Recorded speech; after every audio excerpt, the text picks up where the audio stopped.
Video हेरेर बस्नुहुने सम्पूर्ण महानुभावहरूलाई एउटा सानो भिडियो लिएर म फेरि पनि उपस्थित भइसकेको छु। यो चाहिँ स्क्रिन प्रब्लमवाला भिडियो रहेछ क्या। स्क्रिन प्रब्लम आएको रहेछ यो ल्यापटपमा र यो किन स्क्रिन बिग्रियो अथवा स्क्रिन बिग्रेको हो कि होइन भनेर चेक गर्न लागिरहेको छु। एकपटक राम्ररी हेर्नु होला। यो चाहिँ उहाँको है यो उहाँले चाहिँ के गरेर बिग्रेको हो यो खास के गेम हेर्दै थिए क्रिकेट हजुर हजुर हेर्दै अनि त्यतिकै यस्तो चाहिँ झ्यार्झर आउनु थाल्यो। यो झ्यारझ्यार आएको प्रब्लम छ। अब यो ठ्याक्कै स्क्रिन गएको हो कि होइन भन्ने कुरा सबभन्दा पहिला हामी चेक गर्छौँ, अनि त्यसपछि के कारणले स्क्रिन गएको हो भन्ने कुराको चाहिँ म फेरि पनि यसलाई देखाउने छु। स्क्रिन गएको हो कि होइन भनेर चेक गर्नलाई सबभन्दा पहिला हामीलाई एक्स्ट्रा एउटा किबोर्ड चाहिन्छ। यो एक्स्ट्रा किबोर्ड चाहिन्छ र यो एक्स्ट्रा किबोर्डलाई चाहिँ हामीले यो युएसबी पोर्टमा जोड्न पर्ने हुन्छ र युएसबी पोर्टमा जोडिसकेपछि यहाँनिर एउटा क्याप्स लक र नम लक भन्ने हुन्छ।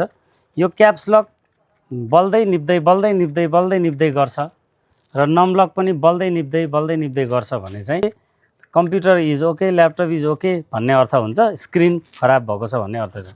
अर्थात् स्क्रिनमा समस्या छ अनि किबोर्डमा पनि बत्ती बलेन भने चाहिँ स्क्रिनपट्टिको प्रब्लम होइन, यो चाहिँ बोर्डपट्टिको प्रब्लम हो। बोर्डको कारणले गर्दाखेरि डिस्प्ले नआएको हो भन्ने अर्थ हुन्थ्यो, तर यहाँ नमलक बलिरहेको भएको कारणले यसको स्क्रिनमा प्रब्लम देखिएको छ। ल खोल्न लागिरहेको छौँ यो स्क्रिनलाई। यहाँ हाम्रो मिसन आइटीको प्र्याक्टिकल गर्ने 1 इयर स्टुडेन्टहरू हुनुहुन्छ, उहाँहरूलाई पनि साक्षी राखेर म यसको स्क्रिनको कभरलाई ओपन गर्छु र यो स्क्रिनको कभर चाहिँ एकदमै होसियारीपूर्ण तरिकाले खोल्नुपर्ने हुन्छ। कहिलेकाहीँ चाहिँ स्क्रिनको कभर खोल्दाखेरि स्क्रिन उल्टै फुट्ने चान्सेस चाहिँ हुन्छ हैन। र यो चाहिँ अब हामी गरौँ बिस्तारै लक। यसको यो लकलाई चाहिँ स्क्रिनमा लगाएर गर्नु हुँदैन, अलि वरैपट्टिबाट लक खुस्काउँदै जानुपर्छ।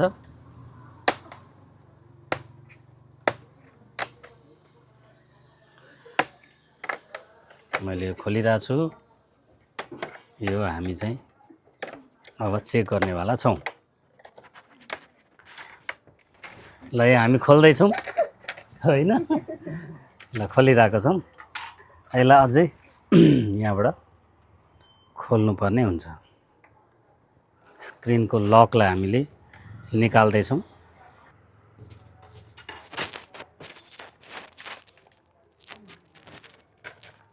ल अब हेर्नुहोस् त, स्क्रिन चाहिँ खास गरी यस्तो हुन्छ है, केही हुँदैन, एउटा स्क्रिन हुन्छ, यो पेपर लिड स्क्रिन हुन्छ। अब यो स्क्रिन चाहिँ खराब हुने 2-3वटा कारण हुन्छ। एउटा चाहिँ हाई भोल्टेजको कारणले पनि स्क्रिन खराब हुन्छ र अर्को चाहिँ पछाडिपट्टि कमिला लाग्यो